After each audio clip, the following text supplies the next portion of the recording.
Pag-usapan natin yung alam natin dyan sa Pilipinas kung tawagin natin ay Certification of Employment o mas kilala naman dito bilang Proof of Employment o sa CIC kasi o sa IRCC o kaya sa employment dito sa Canada tinatawag itong Proof of Employment or Verification of Employment at marami pang ibang katawagan. So yan ang pag-uusapan natin.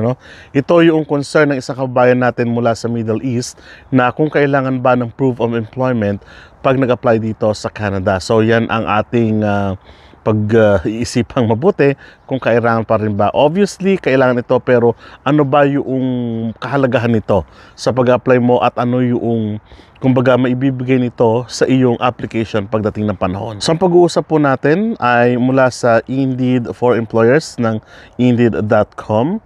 What is proof of employment? Employment verification is a process of confirming the individual's current or past employment with their employer. This is done through the distribution of proof of employment documents created by the employer on company letterhead. The documentation can be physical printed copy or a digital copy depending on the circumstances. Employers may be required to provide proof of employment to qualify for several financial commitments, such as getting mortgage approval, to purchase a home, providing a potential landlord. They can pay rent when applying for an apartment or gaining approval for a car loan. Whatever the case, when employees ask for a proof of employment, you can be sure they require the documentation promptly to move ahead with their life plans. Therefore, you should always have a template ready. So, ganun po kahalaga yung certification of employment o yung verification letter or verification of employment na tinatawag natin sapagkat hindi lang sa application ninyo papunta dito sa Canada, kundi na para karami pang instances na kailangan ninyo ng proof of employment. Pero, yung kaso natin ngayon ay pag-uusapan natin kung gaano kahalaga ang proof of employment sa paghahanap ninyo ng trabaho papunta dito nga sa Canada. At makatutulong ba sa inyo ng lubos ito? At ngayon pa lang na naghahanap kayo ng trabaho, makatutulong ba ito na mag-secure na kayo ng proof of employment? Other names for proof of employment letter: income verification letter, salary verification letter, work verification letter, employment verification letter, employment confirmation letter. So, huwag po kayo malilito kung yung mga narinig ninyo ang hinihingi nila. So, ibig lang pong sabihin yan na yung certificate of employment ninyo ay yung tinatawag nating verification letter, proof of verification of employment, something like that, na maipoprovide ninyo. So, ito yung pagpapatunay sa makatwid na kayo ay nagtatrabaho o kasalukuyan nagtatrabaho sa isang company na kung saan kayo ngayon ay nagtatrabaho nga, kung halimbawa pass man yan, that's totally fine, at least makakuha man lang po kayo ng certification of employment. So ganun po ang ibig sabihin yan, At napakahalaga na mai-provide ito sa mga susunod na panahon sapagkat kung halimbawa ay aalis ka na, humingi ka ng verification letter,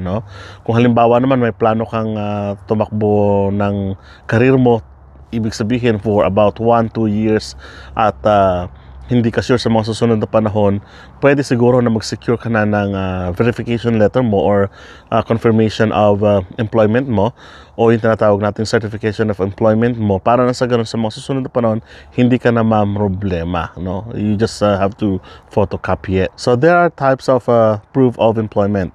One, official pay stubs, bank statements, tax returns from previous 2 years. Yan, ang naging problema kasi sa atin dyan sa Pilipinas, halimbawa ay yung pagkuha natin ng tax returns. Halimbawa, below income, hindi naman tayo nagpa-file ng tax. Although, kailangan talaga mag-file ng tax. Pero karamihan naman sa atin, hindi nagpa-file ng tax. Kapag below income, hindi po ba? Yun ang problema sa atin. And another thing, yung tinatawag nating pay stubs. Usually, ang pay stub sa atin ay hindi nag-i-exist kapag below income, Halimbawa, nagtatrabaho sa bar and grill at hindi naman nag-i-issue ng pay stub talaga yung employer mo, pwede rin siguro na i-consider yung tinatawag nating verification letter of employment na ipalagay na ninyo yung sahod ninyo doon. O kaya naman yung verification letter na kung saan sinasabi doon na kayo ay nagtrabaho mula sa ganitong petsa hanggang sa ganitong petsa hanggang sa kasalukuyan at pa-indicate ninyo yung yung per hour ninyo o ipa-indicate ninyo yung salary ninyo per hour, number of hours per week, at number of hours per day, something like that, to verify na talagang kayo ay nagtatrabaho doon sa company na yon. Kasi totoo nga naman yan, maraming na-deny ng mga Filipino dahil wala silang tinatawag nating pay stubs. But actually, hindi naman talaga issue sana, no? Kung hindi lang hahanapin ng employer o kaya naman ng mga tinatawag nating consultant o ng mga agency o ng mga recruitment agencies, ano? So, naging problema kasi ito kapag hinanap na. Halimbawa, o kailangan namin ng pay stub mo, saan ka kukuha ngayon? There are actually, if you will go deeper doon sa tinatawag nating website ng IRCC o ng CIC, makita nyo doon na hindi naman talaga hinahanap ang pay stubs. But, dapat makapag-provide ka ng verification na kung walang pay stub na available, kasi totoo naman yan, no? Biktima din tayo niyan ng pay stub na yan, ano? So, tingnan pa natin. Okay, sa part ng employer, dapat makita nila ito, writing a proof of employment letter. Dapat ang makita doon yung company where you employ the individual, their job title, their annual salary, dates of employment, whether you employ them or full-time or part-time basis. Okay, tingnan natin mabuti yung nilalaman ng tinatawag nating Certificate of Employment, ano? So, binanggit doon na dapat naka-indicate yung salary mo, yung hours or number of hours na nagtatrabaho ka, o yung number of, actually, dapat kompleto yun, per hour, number of days, yung ilang oras ka sa isang buwan, something like that. No, kasi kung minsan, yung tulad na binanggit ko kanina, wala naman tayong bank statement, wala naman tayong pay stub na natatanggap. Kung halimbawa yung restaurant na pinagtatrabahuhan natin ay hindi naman nag-i-issue, no, ng tinatawag nating pay stubs at wala, kumbaga cash basis, no. So pwede rin yun, may experience ka pero wala kang mga ganong bagay. So ang magsasalba sa iyo ngayon tinatawag nating verification letter o yung Certificate of Employment na nandun lahat, no. Okay, Certificate of Employment, ibig sabihin lang nito na sinecertify ka na nandun nagtatrabaho ka doon sa ganong trabaho o sa ganong company o sa ganong store o something like that. At yung verification naman, pwedeng nating sabihin the same din siya pero mas broader yung nilalaman. Dapat nandun nga lahat ng details mo. Kailan ka nagsimula, kailan ka nagtapos, o yung tinatawag natin currently, nagtatrabaho ka pa ba doon, something like that. So, tingnan nyo mabuti yun, ano? Dapat nandun. At sa experience namin, at sa mga experience sa mga kamag-anak ko nang papunta rito sa Canada, ito yung karaniwang hinahanap ng IRCC, no? Yung tinatawag nating job description. Okay. Una, dapat mayroon kang tinatawag na yung headings. At nandun yung company logo, kung mayroong mga logo.